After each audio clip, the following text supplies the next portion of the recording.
Alors moi, mon rapport à l'argent, il a énormément évolué. Je suis arrivée dans l'entrepreneuriat, j'avais un money mindset désastreux. Pour les personnes qui sont un peu dans cette phase de transition entre justement j'ai beaucoup de demandes et en même temps je pense qu'il faut que j'aille sur un autre modèle, la difficulté je trouve c'est de se dire à un moment j'arrête, je recule pour mieux sauter. Moi, je pense vraiment que là, je suis tout simplement en train de passer par les rites de passage que je dois valider sur mon niveau pour passer au niveau au-dessus. Tu vois, je suis en train de tac, tac, tac, tac, tac. Ok, checkpoint, checkpoint, checkpoint. Et là, j'espère que j'arrive au bout de ce niveau parce que il commence à être un peu hard quand même.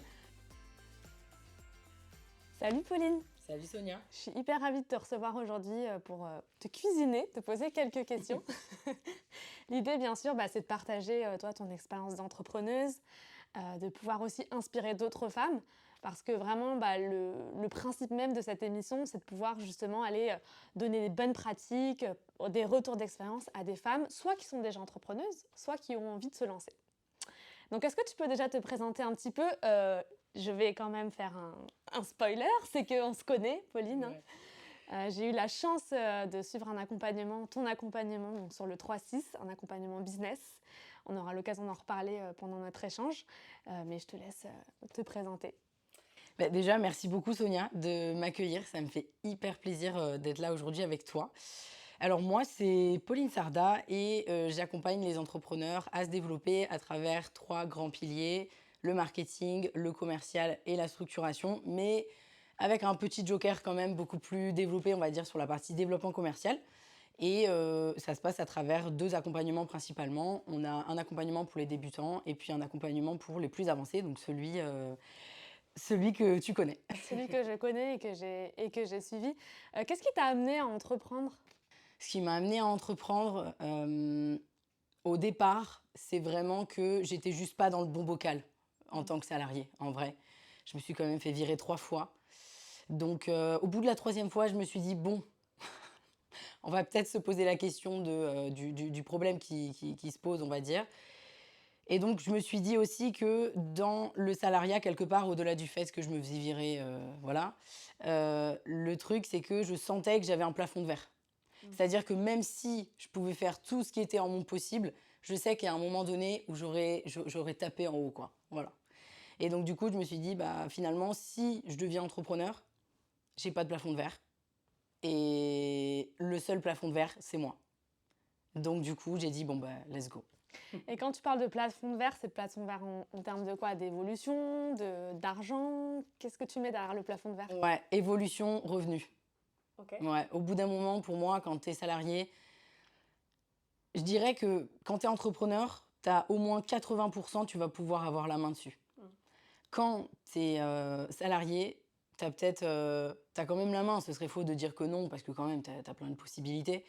Mais c'est minime par rapport à ce qu'on peut faire en tant qu'entrepreneur, quoi. Donc, je savais de toute manière. Et puis, tu sais, je sentais que... En fait, moi, en tant que salarié, je me sentais un peu comme un lion en cage, tu vois. J'avais envie de faire plein de choses et on me demandait juste de faire un truc. Et ça, c'était compliqué, quoi. Et donc, je me suis dit, non, mais quand je vais entreprendre, ça va être le feu.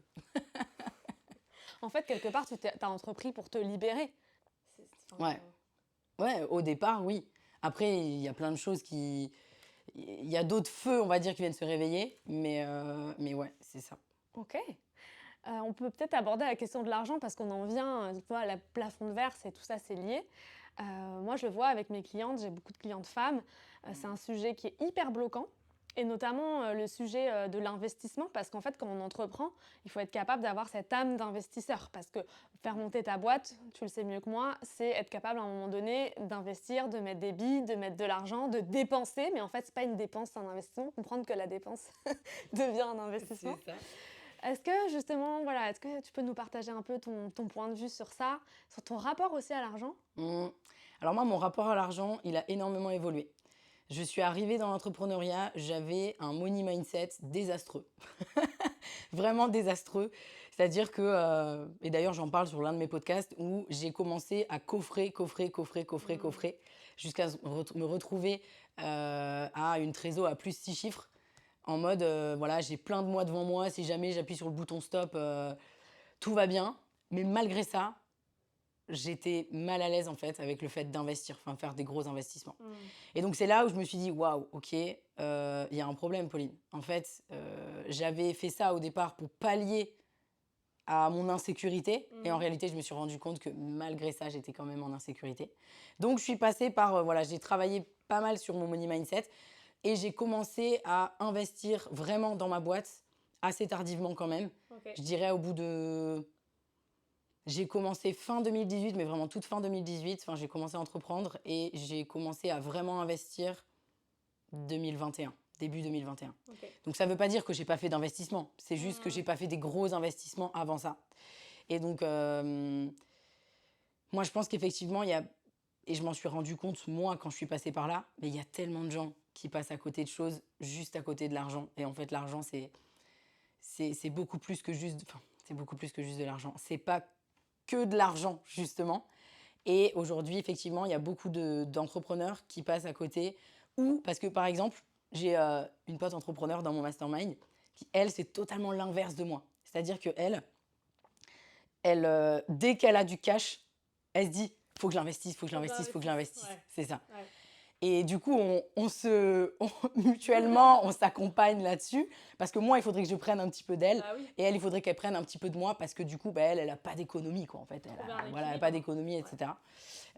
Mais aujourd'hui, et on en parlait tout à l'heure en off, c'est bon, là, je suis dans un mindset d'investissement aujourd'hui. J'ai investi dans ma boîte, j'ai investi en perso.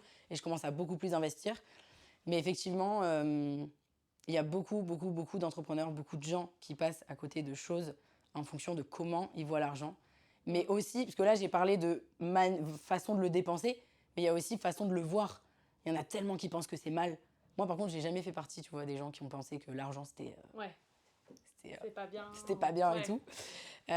J'ai toujours su que c'était... En fait, c'est neutre, l'argent. Donc, si tu veux en faire quelque chose de bien, tu peux en faire quelque chose de bien. Mais c'est aussi ça, je pense que je ne serai pas la première à le dire, mais je pense que c'est aussi un exhausteur. C'est-à-dire que si tu es con, peut-être que tu le deviens encore plus. Ouais. Alors que si tu es quelqu'un de bien, peut-être que tu le deviens encore plus. Ok.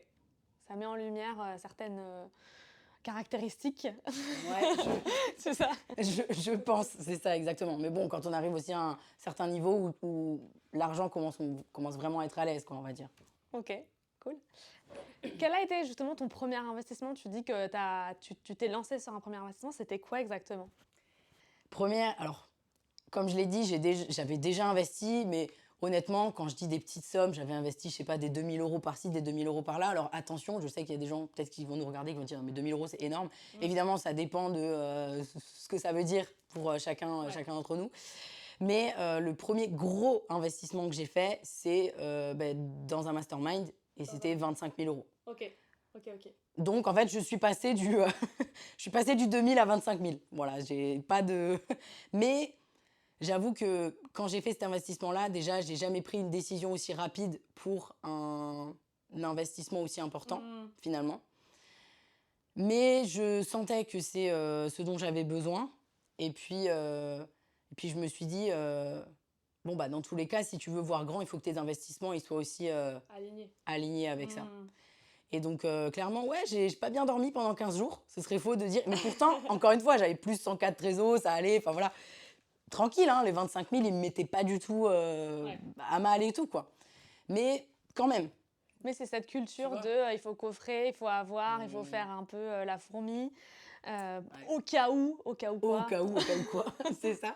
Mais aujourd'hui, j'ai dépassé tout ça. Ouais. Et donc, bon, cet investissement m'a aidé effectivement. Mais même une fois que j'avais fait cet investissement, il y a quand même des trucs. Et justement, je me suis fait coacher aussi là-dessus. Il y avait quand même des trucs que j'arrivais pas à faire. Tu vois, du style investir dans la pub. J'avais beaucoup de mal. Parce que pour moi, comme il y avait une zone... en fait, quand tu fais de la pub, ton ROI, t'es pas sûr. Bah non, ouais. Tu vois. En tout cas, particulièrement en plus au début. Ouais. Tu vois, où tu te dis, il va y avoir du test et tout. Ok, combien je vais foutre en l'air, tu vois, tu te dis.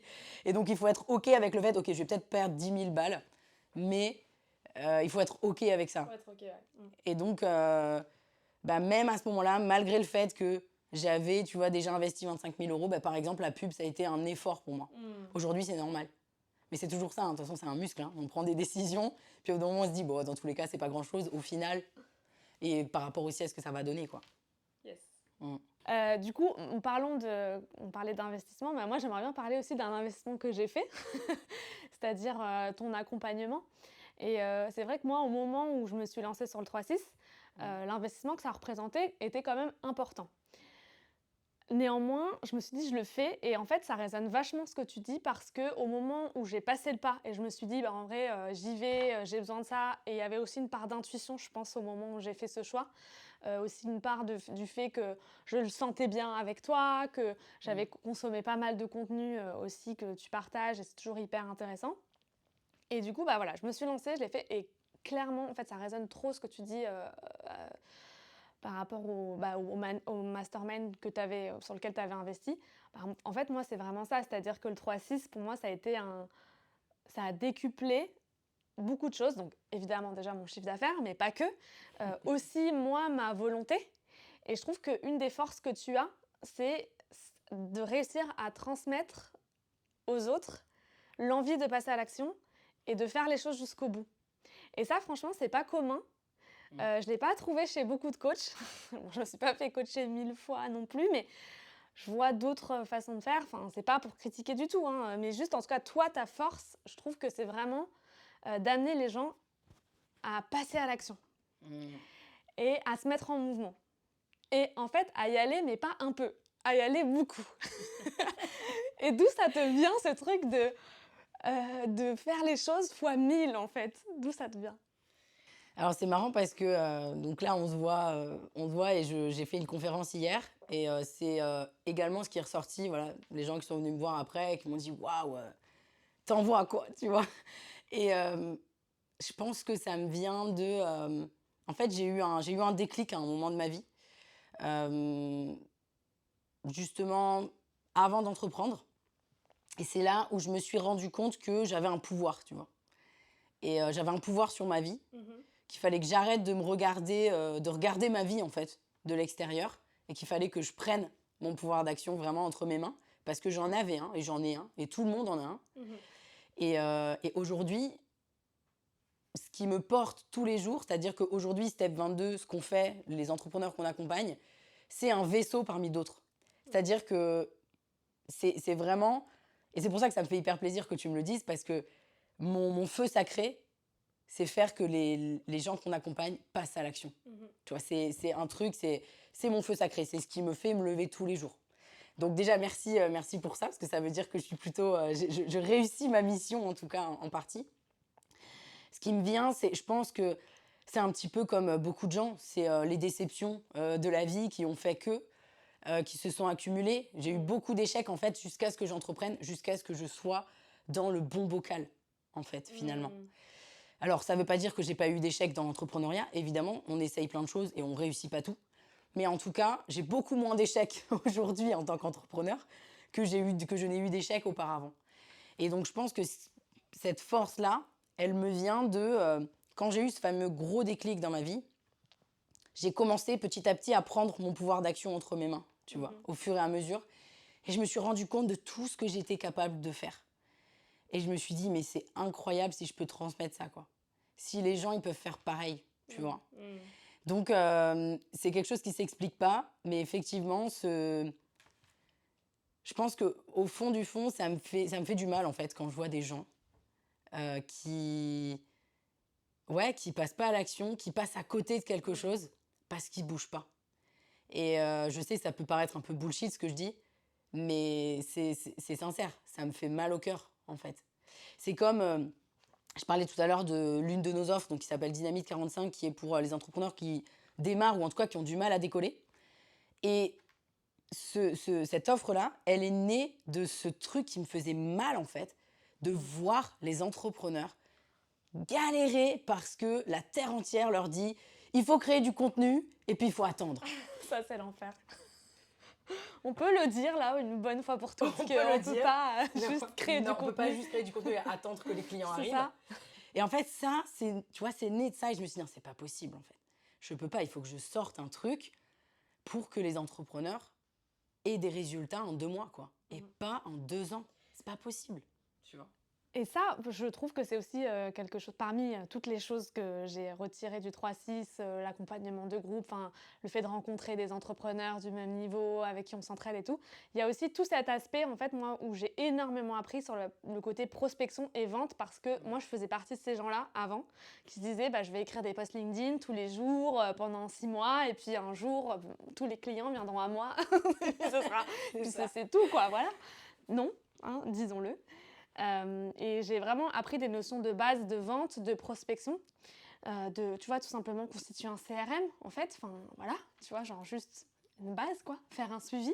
Ouais, c'est ça, le suivi, par exemple. Ouais. Et ne pas être dans l'attentisme, en fait, dans l'attente que je sais pas, que les prospects te tombent, voilà, tombent sur toi. Ouais. Moi, je vois encore beaucoup d'entrepreneurs qui veulent se lancer, qui viennent à moi et qui me disent « Ah, bah, je suis en train de faire mon site internet.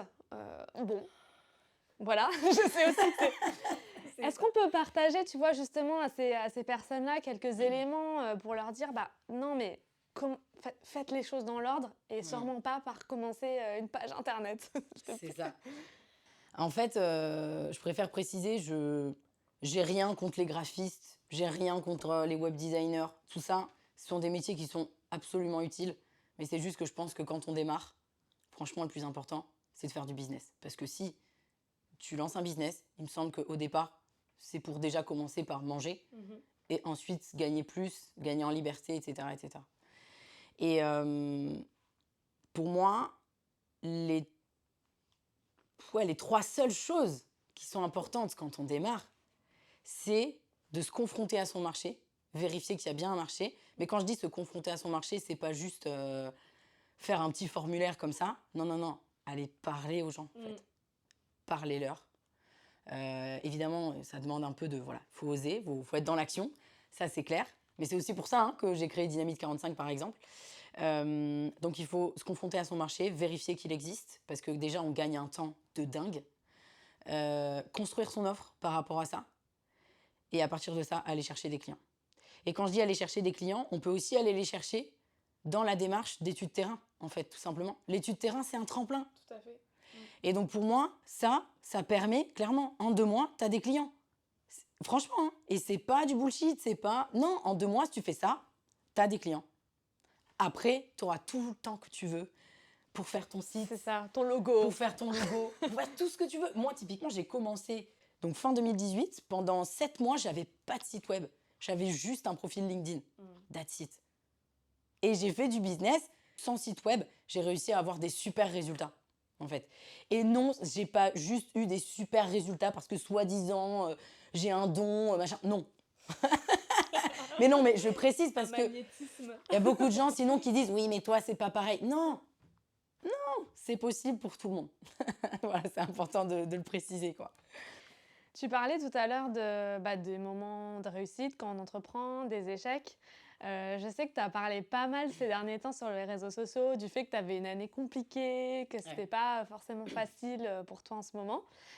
Déjà, en fait, merci d'avoir ce courage de la vulnérabilité parce que souvent, quand même, sur les réseaux sociaux, ce qu'on voit ressortir globalement, c'est les succès, c'est les réussites, c'est les... Voilà.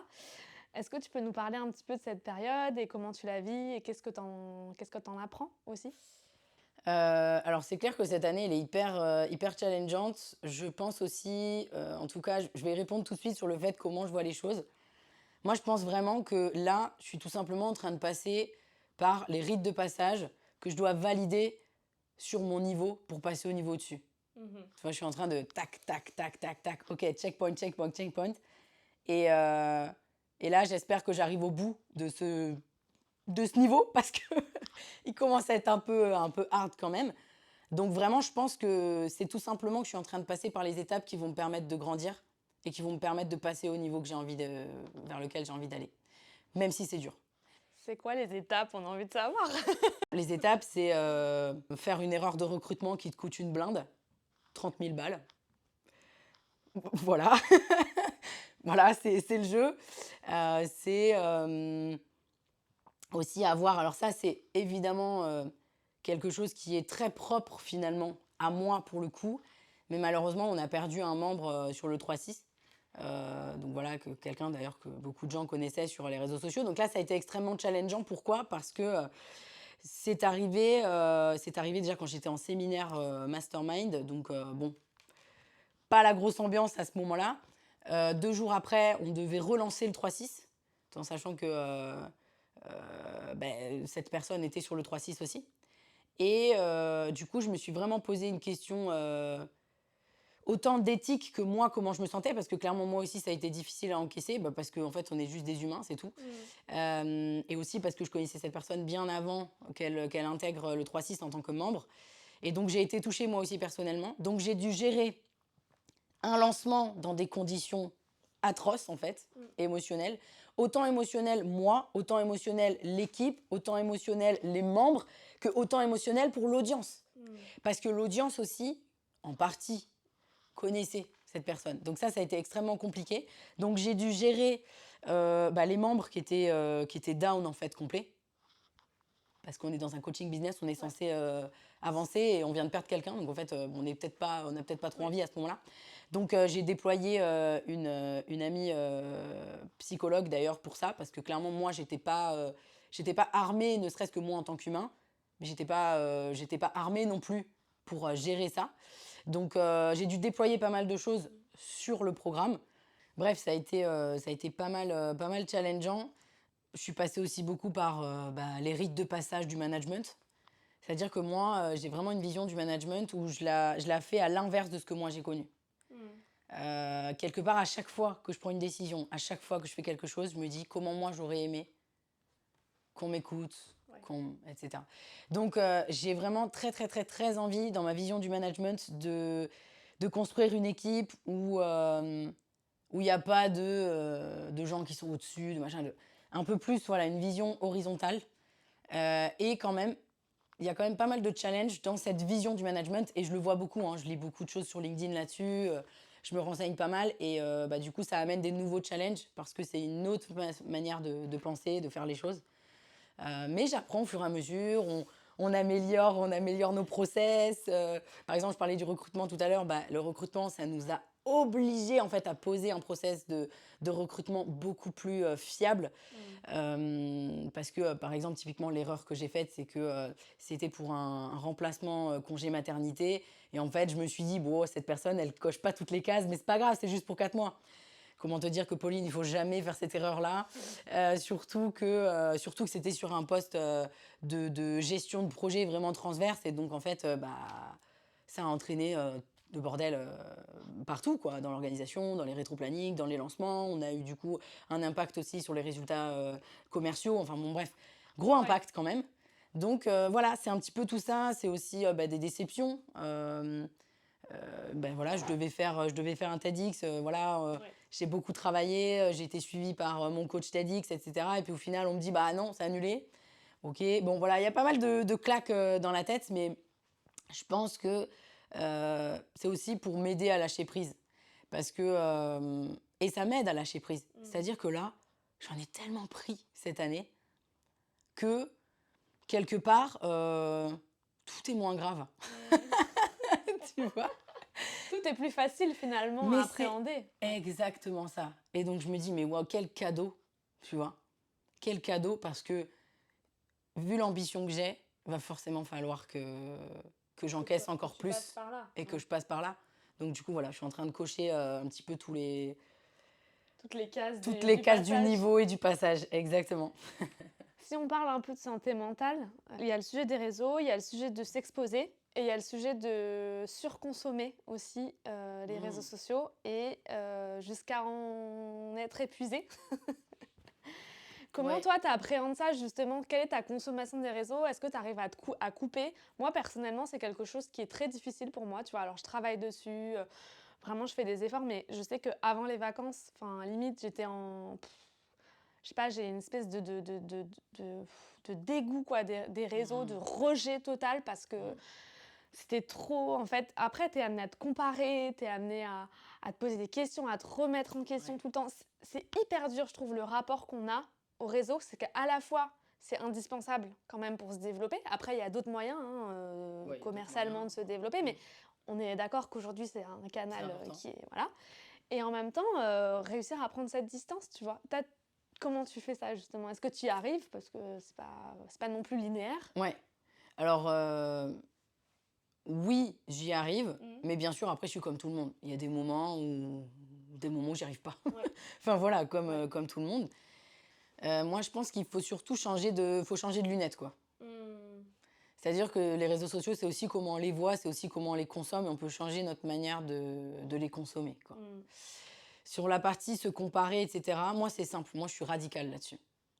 Je suis quasiment pas les concurrents, OK. quasiment pas. Alors, j'ai plein d'amis entrepreneurs qui sont concurrentes. Je vais mettre des grosses guillemets parce que moi, j'ai pas du tout cette vision-là de la concurrence. Mais j'ai certaines potes entrepreneurs, par exemple, que je mets en sourdine sur Instagram, par exemple. Mmh. Ça n'a rien à voir avec elles. Je les adore et Mmh. tout. Mais j'ai pas envie qu'il y ait des parasites dans mes idées qui viennent rentrer en fait dans ce que je suis en train de créer ou dans ce que je suis en train de faire. Et j'ai pas non plus envie de me comparer. Et parce qu'en fait, c'est humain de se comparer. Mmh. Parce qu'on dit, ouais, il faut arrêter de se comparer. Mais c'est humain de se comparer, ça a toujours existé. Donc, moi, ce que je dirais, c'est qu'il faut limiter la friction. Pour limiter la friction, bah, potentiellement, tu mets en sourdine sur les réseaux sociaux. Tu les regardes peut-être un peu moins. Je suis d'accord, c'est pas toujours facile, mais tu les regardes un peu moins. Mais déjà, le simple fait de choisir le moment où tu vas prendre une information, si tu le souhaites ou si tu as envie de savoir prendre un peu aussi, être en veille, quoi, tout simplement. Mais tu choisis le moment. Parce que si tu es exposé tous les jours, mais c'est sûr, tu pètes un plomb. Hein. Tu te dis, je suis qu'une merde, moi, j'y arrive pas. Enfin bref, forcément. Parce qu'il y a toujours des gens qui sont à l'étape au-dessus et il y a toujours des gens qui sont à l'étape en dessous. Donc, moi, ce que je dirais, c'est aussi, dites-vous aussi que vous êtes, vous, forcément, l'inspiration et le modèle de quelqu'un d'autre. Et vous aussi, vous avez vos modèles, et etc. Et en fait, c'est toujours comme ça. Donc, en fait, ça ne s'arrête jamais. Sinon, c'est une course... C'est ça. Enfin, c'est une course qui ne s'arrête jamais. Donc, après, ça, c'est un travail que moi, j'ai beaucoup fait. Je suis partie notamment dans le désert en novembre 2022. Je crois que c'était Ok. lors de ta session, quand Oui, j'étais... je me souviens, je me rappelle. J'avais pas. annoncé à tout le monde, je ne serais pas là pendant 6 jours, mais alors pas là du tout. Je serais dans le Je désert. serais dans le désert, dans le Sahara. Et donc, j'y suis allée pour me faire coacher, aussi complètement coupée, mais me faire coacher sur... je suis quelqu'un, initialement, qui est beaucoup dans la performance, mais la performance de tout. Je suis beaucoup dans le faire, pas beaucoup dans le être, dans qui je suis. Et donc, j'ai eu besoin, parce que je sentais qu'il y avait un déséquilibre, c'est-à-dire que j'étais trop dans si je performe, j'ai de l'estime pour moi. Si je ne performe plus, j'ai plus d'estime pour moi. Et ça, c'est pas équilibré du tout. Parce que ça veut dire que, de toute façon, en tant qu'entrepreneur, il y a forcément un moment donné où tu performeras moins, où tu performeras peut-être plus pendant un certain temps, parce que c'est pas vrai, ça n'existe pas, tu ne peux pas performer ever toute ta vie, tu vois. C'est un cycle, en fait. Et donc, je me suis dit, il faut surtout pas que j'attende ce moment où ça peut être un peu plus dur, et où là, je vais perdre complètement toute l'estime de moi-même, et là, c'est la descente aux enfers, tu vois.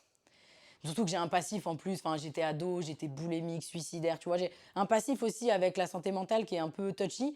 Et donc je dis, ah, non, non, non, là, on va se détendre. Et donc j'ai beaucoup travaillé là-dessus. Et donc je pense qu'aujourd'hui, je suis arrivée à un équilibre où j'ai compris aussi ma valeur en tant que personne, qui je suis, et que je suis bien plus que juste ce que je fais, ce que je performe, etc. Et donc ça, je pense que c'est un équilibre à trouver, parce que on pourrait croire que je suis complètement hors sujet parce qu'on parlait des réseaux sociaux il y a 2 secondes, mais en fait, il y a complètement un sujet là-dessus. Il y a trop de gens aujourd'hui qui se définissent, trop d'entrepreneurs qui se définissent par rapport à leur nombre de followers, par rapport à leur nombre de vues, par rapport à leur chiffre d'affaires, tout en sachant que, je précise, le chiffre d'affaires ne veut absolument rien dire sans contexte. C'est facile de dire j'ai fait 30 000 ce mois-ci si le mois dernier, tu as fait 0 et que tu le dis pas. Il y a ça aussi. Voilà, donc si tu partages tes chiffres, ok, soit, mais partage-les tout le temps à ce moment-là. Pour moi, il y a un petit peu plus de transparence. Et puis surtout, un chiffre d'affaires, tu as tellement de gens qui font 500 000 euros de chiffre d'affaires à l'année et qui ne sont même pas capables de se verser un salaire décent. Donc, rentabilité first. Bon, bref, c'est un autre débat, mais parce qu'il y a beaucoup de comparaisons sur les réseaux sociaux. Lui, il fait tant de chiffres. Et t'en sais rien, en fait. Arrête de comparer ta vitrine, en fait. Parce que tu sais pas ce qui se passe derrière. Tu sais pas. Et en fait, dès que tu parles avec les gens, tu te rends compte que en fait, on est tous pareils. Hein, on a tous des trucs qu'on n'a pas trop envie de regarder en face. Et c'est tout le monde pareil. Et donc, moi, je me souviens, parce que j'étais un petit peu insolente à l'époque, quand j'étais ado, etc. Et donc, alors, je ne sais pas si je vais oser dire ça, mais tant pis, je vais le dire. J'ai toujours un petit peu combattu les élites, tu vois. J'ai beaucoup de mal avec les gens qui se sentent au-dessus des autres. Pour moi, personne n'est au-dessus de personne, en fait. Et du coup, c'est quelque chose qui m'agace, mais depuis très longtemps. Et donc, quand j'étais ado, typiquement, je me suis fait virer, par exemple, parce que je n'ai trouvé d'autres personnes avec qui m'embrouiller que le principal du collège, bien entendu. La personne la plus importante, il fallait que ce soit pour moi. Et donc, j'ai toujours eu l'habitude, et depuis, du coup, mon adolescence, de me dire, mais les statuts, tu vois, c'est juste un statut. Quand tu sors, quand tu es dans ta douche, tu es à poil. Quand tu es aux toilettes, tu es aux toilettes. Et tout le monde est pareil. OK. Et donc, du coup, moi, j'ai cette image, sans cesse. Quand je vois des gens sur les réseaux sociaux, alors non, je suis pas en train de dire que je les imagine aux toilettes à chaque fois. N'allons pas jusque-là. Mais ce que je veux dire, c'est que faut se détendre. OK. Personne n'est au-dessus de personne. Chacun est à son rythme. Et tout le monde est capable, mais chacun à son rythme aussi. Et encore une fois, vous connaissez juste la façade sur les réseaux sociaux, sur le web. Et donc, rappelez-vous ça régulièrement. Et donc, moi, c'est quelque chose que je me rappelle systématiquement. Si vraiment j'ai un truc de « Ah, je commence à me comparer et tout », tout de suite, hop, je reviens. Je m'ancre un peu. Non, mais cette personne, elle a rien de plus que toi. Tu vois. Et justement, j'ai l'impression que tu as quand même une conscience de tes mécanismes, de tes comportements, de tes pensées. Donc ça, c'est quelque chose, je trouve, qui est hyper puissant. Est-ce que tu te fais accompagner? Et si oui, comment? Alors là, en ce moment, je me fais plus accompagner, mais je me fais très régulièrement accompagner sur du coaching. Donc, bien sûr, il y a eu le mastermind où on avait des coachs aussi, donc j'ai été coachée aussi dans ce cadre-là. Mais là, en ce moment, non. Mais oui, je me fais coacher, c'est du coaching mindset. Coaching mindset. Ouais, Et c'est ça. par exemple, psy, c'est un truc que tu fais? Psy ou pas? Te faire psy? Alors, psy, là, en ce moment, non. Mais oui, moi, j'ai un parcours psy dans ma vie depuis perpète. Et puis, comme je le disais, quand j'étais ado et tout, voilà, santé mentale assez houleuse. Donc oui, j'ai été aussi suivie en psy. Et je pense que pour moi, c'est un petit peu comme tu vas voir ton médecin. En fait, c'est normal d'aller voir un psy pour que tu te sentes bien, pour que voilà. Mais c'est vrai qu'en ce moment, moi, je suis un petit peu, par rapport à la psy pure, je suis un petit peu en rejet parce que j'en ai un petit peu marre d'aller toujours secouer mon passé. Ça commence c'est bon quoi, au bout d'un moment, c'est bon, j'ai compris pourquoi je fonctionnais comme ça, j'ai compris, etc. Et donc j'ai l'impression, bon, c'est bon là, on stoppe, on regarde l'avant et pas l'arrière. Mais c'est vrai qu'en même temps, quelque part, c'est un petit peu le chemin obligatoire pour se comprendre. On est obligé d'aller regarder ce qui s'est passé avant, quoi. C'est ça. Après, à la limite, c'est l'hyperconscience, quoi. Parce que finalement, quand tu fouilles trop en détail, surtout tout le temps, en fait, tu finis par tout re-questionner. Ouais. Et ça, c'est hyper dur. Et je trouve, tu vois, là, je le vois aussi moi en tant que parent, c'est que quand tu vas suranalyser, alors moi, mon père, ma mère, ils ont fait ceci, ils m'ont dit cela, c'est pour ça que je me suis développée comme ci. Ouais, bon. Tu te poses 1000 questions et après, en tant que parent, du coup, je trouve que en fait, tu as aussi cette espèce de culpabilité que tu traînes à te dire oh, mais attends, est-ce que là j'ai dit le bon truc mais là c'est pas 10 ans de thérapie pour ma fille là Mais alors de lui avoir figure-toi que je suis pas maman encore, mais j'ai déjà l'angoisse de ça. Parce qu'aujourd'hui, on vit dans un truc où le développement personnel, la psychologie, le machin. Alors, il faut pas faire ci, il faut pas faire ça. Honnêtement, je pense que, à mon avis, hein, évidemment, je ne suis pas maman, donc je peux pas vraiment le dire, mais je pense que tu fais juste de ton mieux. Exactement. Et que bah, oui, forcément, on laissera des traces peut-être qu'on n'aurait pas envie de laisser. Mais l'important, je pense que c'est de faire de son mieux, Exactement. à mon avis. Faire de son mieux. C'est ça. Je t'avais demandé de ramener un objet. Est-ce que tu peux nous le montrer? Oui.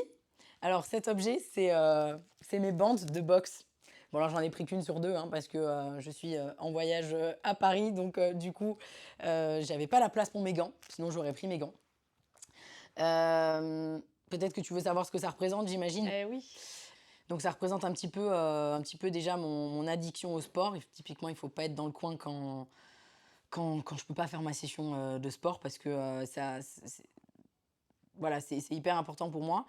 Et c'est aussi que la boxe, par exemple, typiquement, parce que là, je parlais du sport, mais c'est aussi la boxe, c'est un sport que j'ai toujours repoussé. C'est-à-dire qu'on m'a toujours dit, même quand j'étais ado, on m'a toujours dit: «Ah, tu devrais faire de la boxe, ça va te faire du bien et tout», et moi, j'avais peur que ça m'énerve encore plus, tu vois? Parce que j'étais à une période de ma vie où j'étais vénère, quoi.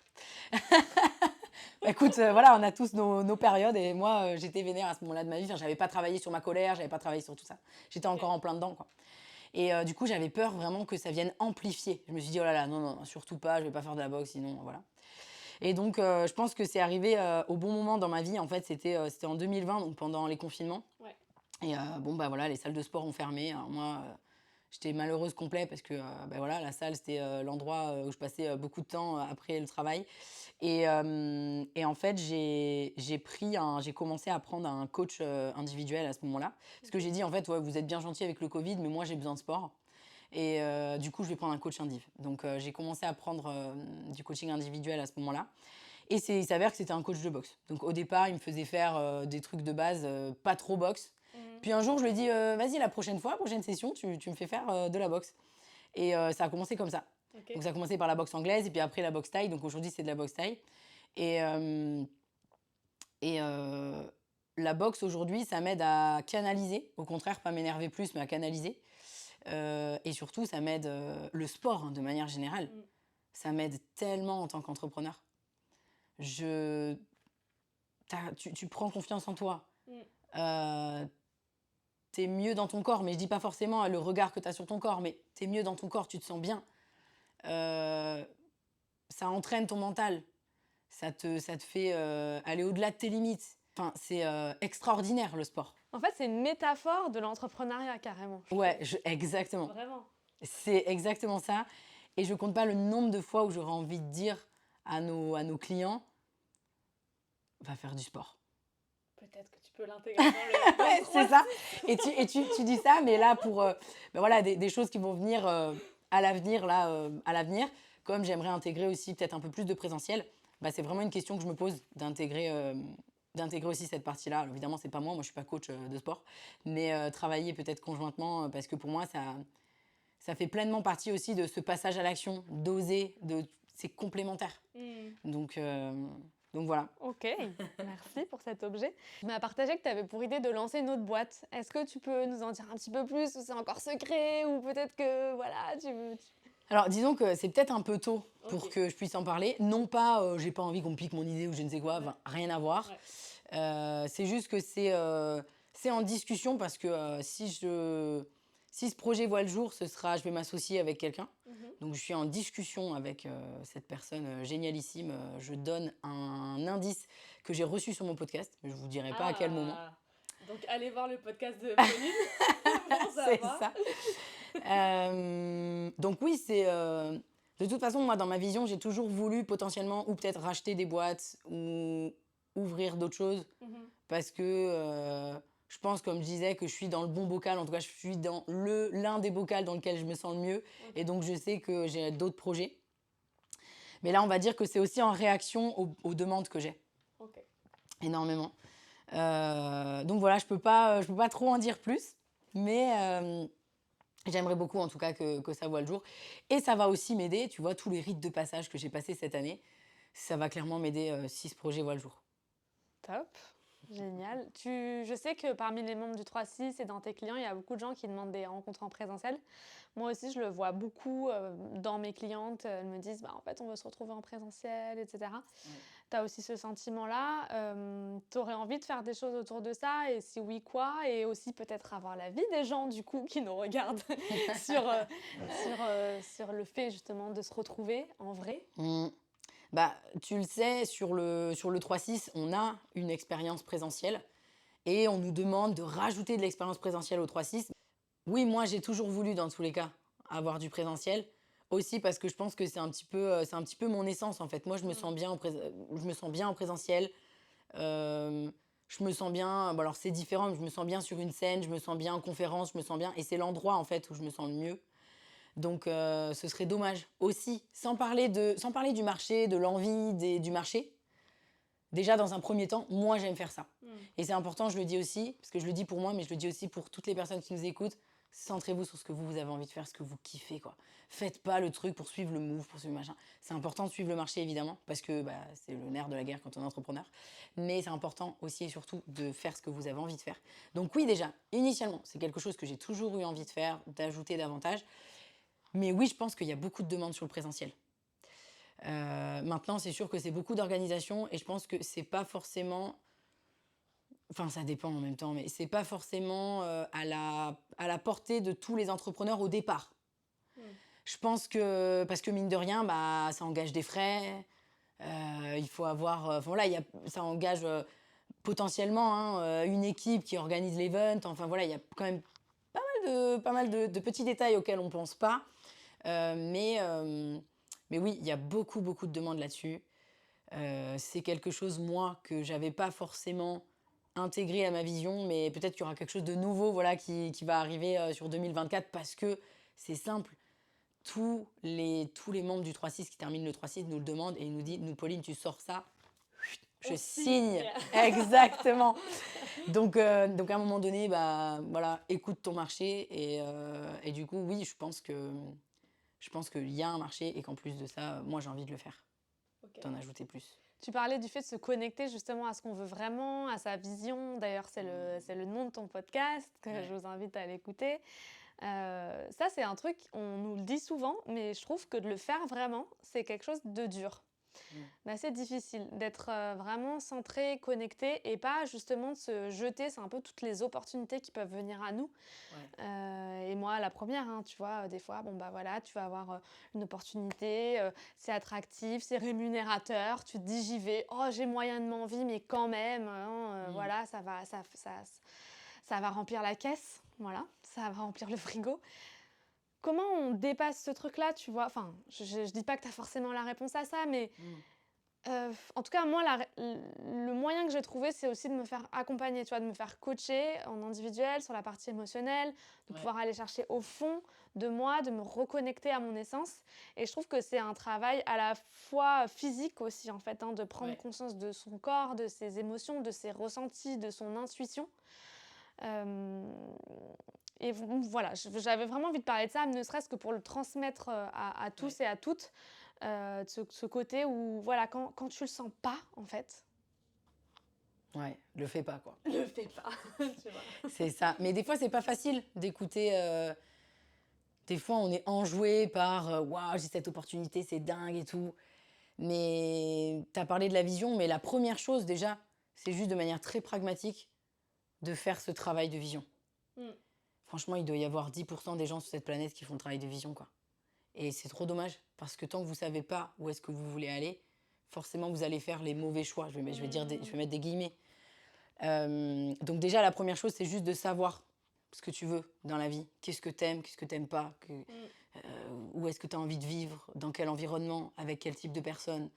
Et puis après, on creuse sur quel type de business te permet de vivre là où tu veux, d'avoir la vie que tu veux avoir, etc., etc. Donc ça, c'est déjà des questions à se poser, qui fait très dev perso, mais au final, la vision, oui, on peut dire que c'est quasiment un exercice de dev perso, mais qui permet ensuite, de manière très pragmatique, de l'ancrer dans un plan d'action, dans quelque chose de très concret. Et tu le sais avec le 3-6, puisque ça fait partie des choses qu'on voit. Mais je pense, moi, typiquement, ça passe vite, il y a presque 3 ans, en fait, maintenant, où j'ai commencé à opérer un gros switch de business model, à me repositionner, à m'élargir, puisque pour les gens qui ne me connaissent pas, moi, j'ai commencé en tant que spécialiste LinkedIn. Donc, j'ai fait ça pendant 1 an et demi, 2 ans, on va dire. Explosion du business, explosion des demandes, c'était génial, incroyable, enfin, voilà. Meilleure décision de me nicher. Je suis pas forcément pour que tout le monde se niche, mais en tout cas pour moi, ça a fonctionné. Et donc, c'est simple à ce moment-là. J'avais 3 mois d'attente sur les calls, tout autant pour être en coaching avec moi. Donc c'était génial, mais à la fois ça devenait waouh, ok, vertigineux quoi. Comment je vais gérer tout ça? Waouh, j'avais plus de temps pour moi, c'était chaud. Bon, je travaillais pas le week-end parce que ça, j'ai jamais voulu, mais ce que je veux dire, c'est que c'était timé, quoi, bien timé. Et en fait, à ce moment-là, j'ai eu vraiment un moment où il a fallu que je me pose sur ma vision, sur ce que je voulais. Et il était hors de question pour moi de lancer une agence LinkedIn. hors de question. Mais alors, quand je dis hors de question, c'est-à-dire que non seulement j'avais pas envie de m'enfermer ever, voilà. En plus de ça, moi, l'opérationnel, c'est pas mon truc. Moi, ce que j'aime, c'est coacher, c'est accompagner, c'est ça. Donc, en fait, j'avais pas envie de lancer ça. Clairement, je me suis assise sur des millions, tu vois, parce que là, on parle de 3 ans, donc je me suis assise sur des millions. Mais je regrette absolument pas, parce que c'est pas ce que j'avais envie de faire. Et je savais que si je prenais cette décision de partir sur un modèle d'agence, je m'enfermais dans. Ça y est, je me cadenassais dans un truc et j'avais pas du tout envie de me cadenasser là-dedans. Donc, j'ai opéré voilà, ce switch, cet élargissement que j'avais toujours voulu au final. Quand je me suis nichée, je me dis bah, un jour je vais m'élargir parce que j'étais commerciale avant, je savais que j'avais envie de plus, que je ne m'enfermerais pas sur LinkedIn, etc. Et donc il y a aussi des fois où, oui, il y a ce travail de vision qui m'a aidé à prendre cette décision, quelque part, de me dire non, en fait, l'agence, c'est clair que c'est mort, je ne ferai jamais ça. Et du coup, effectivement, il y a ce truc de savoir s'écouter. En gros, projette-toi dans la décision que tu vas prendre et comment tu te sens. Comment tu te sens? Qu'est-ce que ça te fait? Physiquement, c'est ça. qu'est-ce que ça te Est-ce que t'es heureux? Est-ce que t'es heureuse? Est-ce qu'au contraire, t'es là, ça commence à te serrer, t'es là, oh mon Dieu, je me sens à l'étroit. Ben voilà, moi, je me sentais à l'étroit, tu vois, dans cette vision-là. Et donc, du coup, j'ai maintenu le cap vers ce que vraiment j'avais envie de faire. Et il y a aussi, je trouve, pour les personnes qui sont un peu dans cette phase de transition entre justement, j'ai beaucoup de demandes et en même temps, je pense qu'il faut que j'aille sur un autre modèle. La difficulté, je trouve, parfois à ce moment-là, et tu le sais peut-être mieux que moi avec tous les gens que tu accompagnes, c'est de se dire, bah, à un moment, j'arrête, je recule pour mieux sauter. Et ça veut dire que en fait, je dois être capable de dire non, non, non, non, non, non, non, non. Oui. Peut-être de ne rien rentrer pendant plusieurs mois pour pouvoir justement aller au step d'après.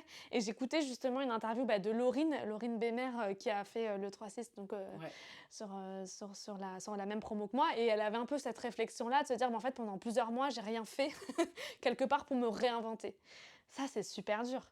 Ouais, alors ça, c'est super dur en fonction de, je dirais, du degré de croyance de départ de la personne. Il y en a certains, pour eux, ça va être vraiment vertigineux. Pour moi, par exemple, ça faisait partie des choses vertigineuses à faire. Et d'ailleurs, moi, j'ai pas arrêté. C'est-à-dire que moi, j'ai fait le switch en transition douce. Ça peut se faire aussi comme ça. Okay. Il y en a qui vont arrêter. Il y en a qui vont prendre une décision. Tac, j'arrête ça, je fais ça, je fais ça. Et d'ailleurs, effectivement, de toute façon, sur le 3-6, c'est souvent à ce moment charnière qu'on accompagne les membres. Et donc, on sait qu'il y a des décisions à prendre qui sont difficiles, qui peuvent paraître un peu contre-intuitives, mais qui sont tellement porteuses de résultats une fois qu'elles sont prises et une fois que les choses sont faites. Mais oui, il y a en business, en fait, moi je pars du principe que toutes les décisions, tout est bon. Toutes les stratégies peuvent marcher, tout est bon. Mais qu'est-ce qui est bon pour toi? C'est ça. Qu'est-ce qui est bon pour toi? Et donc, par exemple, moi, je suis passée d'un modèle... alors, je faisais déjà du coaching, mais c'était du coaching LinkedIn, donc j'ai dû déjà changer de positionnement. C'est-à-dire que j'ai eu énormément de peur autour de est-ce que les gens vont me faire confiance sur du 360 business? Donc, du coup, moi, j'ai eu besoin aussi de me sentir légitime. Donc, par exemple, je me suis formée au coaching. Je savais que sur la partie business, je me disais factuellement, bon, tu as quand même construit un business pendant 2 ans qui a marché, tu as été commercial. Tu vois, c'est ce que je me disais à moi aussi pour me sentir un petit peu légitime, où je me disais, bon, a priori, les gens devraient me faire confiance quand même. Même si moi, j'étais pas, tu vois, 100% sûre de moi. Et puis à un moment donné, c'est le grand saut, faut y aller. Faut y aller. Et donc, moi, j'ai pris la décision de carrément faire je me souviens, une story sur Instagram en disant, voilà, j'ai pris cette décision. Et en fait, j'ai reçu des tonnes de messages de gens qui m'ont dit « Mais c'est tellement logique, Pauline !» Tu vois, c'est tellement cohérent, en fait. Pour nous, on te voyait tellement plus que juste coach LinkedIn, entre guillemets. Il n'y a pas de juste, hein, mais on me voyait en tout cas sur d'autres plans d'accompagnement. Et donc, du coup, je me suis sentie extrêmement rassurée. Maintenant, j'ai attendu quand même les résultats du lancement parce que des fois, les gens, ils te disent c'est génial, je t'attendais, mais en fait, après, il y a personne pour que tu les accompagnes. Mais bref, oui, donc moi, je suis passée par là. C'est d'ailleurs comme ça qu'est né le 3-6. Je me suis dit le jour, parce que moi, du coup, ça a été un processus plus long parce que j'ai pas été accompagnée, en fait, dans ce processus-là. Et donc, je me suis dit, le jour où moi, j'aurais passé les steps, je lancerai l'accompagnement qui n'existe pas sur le marché, en tout cas au moment où moi, ça n'existait pas. Et donc oui, il y a des décisions à prendre qui sont contre-intuitives. Et pour moi, je pense que c'est possible de les prendre seul, mais c'est beaucoup plus difficile, quoi. Ah oui, mais ça prend plus de temps aussi, en fait, hein, tout simplement. C'est ça. Et pour revenir au fait de se connecter à soi, en fait, je trouve que aussi le- l'écueil dans lequel on tombe, c'est de confondre ses rêves, ses objectifs avec ceux des autres. Et notamment, on en parlait déjà un petit peu avant via les réseaux sociaux, en voyant ah bah telle personne fait ceci, telle personne cela, en fait c'est ce que je veux. Et moi je pense que je me suis perdue à des moments comme ça en voyant d'autres faire des choses, en me disant ah bah en fait moi aussi je veux faire ça, mais non, quand j'y réfléchis bien, quand je me projette bien, en réalité non, c'est pas ça. Donc ça je trouve que toi tu l'as vachement bien fait, tu as réussi, et tu l'as expliqué juste avant, à te connecter vraiment à toi, à tes rêves, à tes envies. Et en fait aujourd'hui ça se ressent. Et moi je le dis parce qu'on se connaît et tout, mais l'alignement, quoi, il est là, en fait. On le ressent dans tes accompagnements, que ce que tu fais, ce que tu dis, ce que tu mets en place, tout ça, c'est logique. Ça fait du sens, c'est aligné, et c'est beau à voir, tu vois. Et c'est hyper inspirant. Voilà. Et c'est aussi pour ça que je voulais te recevoir, Pauline. Je pense qu'on a appris énormément de choses dans tout ce que tu nous as partagé. La next step, du coup, on l'espère, c'est les rencontres en présentiel parce qu'on a vraiment envie de se retrouver entre membres du 3-6, mais aussi tous les autres entrepreneurs qui ont envie de progresser, qui ont envie de se challenger, qui ont envie de passer à l'action. Et on espère que tu nous donneras des nouvelles très vite du coup de ce projet. Ça va pas tarder. Voilà. Ça va pas tarder. Où est-ce qu'on peut te retrouver, Pauline ? Bah écoute, je pense qu'on peut me retrouver très facilement sur LinkedIn. Vous tapez Pauline Sarda, voilà, sur Instagram et puis aussi sur mon podcast Vision, où je fais des tables rondes, j'accueille aussi d'autres entrepreneurs et puis je fais aussi des sujets solo pour creuser certains sujets business. Ok, une petite ressource peut-être à partager pour la fin, un outil. Ça peut être un livre ou même un outil, un entrepreneur que tu utilises et que tu recommanderais à tous et toutes. Clairement, je vais pas être originale, mais The One Thing, le livre, ouais. voilà. Moi, je suis une fervente du focus. Et pour moi, c'est la seule manière de réussir tout ce qu'on entreprend, d'être focus. Alors c'est marrant parce que ce livre il est assez controversé parce que tu as ceux qui vont dire ah ouais j'adore effectivement se mettre à 100%, être à fond, passer à l'action, etc. Puis t'en as d'autres qui se disent bah en fait il faut aussi un peu se lâcher la grappe. Mais encore une fois je trouve que oui, non mais évidemment c'est une question d'équilibre. C'est la même chose. Voilà. Ouais. Mais de toute façon moi j'ai entendu il n'y a pas très longtemps que pour recevoir un message, il faut qu'il soit clivant pour qu'il soit compris. Donc du coup ce livre il est bien parce que s'il y en a qui disent ah ouais mais non et tout, mais d'un côté ça va quand même les tirer vers le focus. Alors c'est intéressant, j'allais clôturer la discussion mais sur le sujet clivant ou pas. Ouais. En fait le fait d'être clivant et de manquer de nuances, je trouve que du coup ça peut parfois mener à des propos assez radicaux. Ouais. Tu vois. Et du coup de ce point de vue là il faut faire attention. Et moi personnellement j'ai un peu pris le parti de me dire en fait j'ai pas envie d'être clivante. Je me suis beaucoup posé la question parce que voilà on dit oui pour faire des vues etc faut être clivant. Oui mais en fait moi j'ai pas déjà à la base je n'ai pas une personnalité clivante. Je suis une personne qui est assez nuancée, j'aime bien apporter de la nuance à mes propos, tout n'est pas noir ou blanc et tout simplement j'ai envie de respecter ça, tu vois. Après je comprends cette idée là de quand un propos est clivant il est mieux reçu, mais bon. La nuance, elle peut avoir sa place après. Tu vois ? Parce que moi, je suis complètement d'accord avec toi. Pour moi, il y a de la nuance partout. Rien n'est binaire, quoi. C'est pas juste ou c'est non, ou c'est oui. Non. Il y a toujours de la nuance, toujours. Mais je pense qu'effectivement, si tu veux peut-être faire avancer des choses, je sais pas, dans la société, etc., le fait de cliver, en tout cas, au moins de façade, et ça amène à la discussion. Tu vois, bon, à la discussion, pas toujours. Des fois, il n'y a pas de discussion du tout. C'est en dedans direct. Mais du coup, oui, je pense que c'est ça aussi qui fait avancer les choses. Donc, moi, je te dis ça, mais moi, je ne suis pas forcément clivante sur tous les sujets, mais je sais que je le suis sur certains. Mais parce que j'ai envie aussi que les choses avancent. Et du coup, ça amène à la discussion après. Donc, du coup, tu peux amener au pire la nuance. Ensuite. Sur les réseaux, effectivement, c'est une façon de faire, notamment en commentaire, où là, on peut creuser, échanger avec les gens. Merci beaucoup Pauline. Je vous encourage tous et toutes à aller voir l'accompagnement de Pauline, que en tout cas moi j'ai suivi, qui est extrêmement bien fait, dans lequel on rencontre des personnes hyper enrichissantes. Moi, ça m'a clairement, on en a déjà parlé, je l'ai déjà dit, j'ai déjà témoigné, mais ça m'a fait passer au niveau supérieur d'un point de vue business, d'un point de vue chiffre d'affaires, d'un point de vue réseau aussi, parce que voilà, on rencontre plein de gens super. Donc allez-y, il y a effectivement le 3-6 pour les entrepreneurs plutôt avancés et Dynamique 45 pour les personnes qui se lancent. Merci beaucoup Pauline. Merci beaucoup Sonia. Ciao. À très vite. Bye bye. J'espère que l'histoire de Pauline t'a inspiré et motivé. J'ai 2 questions pour toi. Quels sont tes grands apprentissages suite à l'écoute de cet épisode? Que vas-tu mettre en place dès demain? Je t'invite à prendre en note tes réponses et à me les partager sur LinkedIn ou Insta. Si cet épisode t'a plu, pense à laisser un avis 5 étoiles sur Apple Podcast et à t'abonner sur YouTube. Je te dis à très vite sur Soror.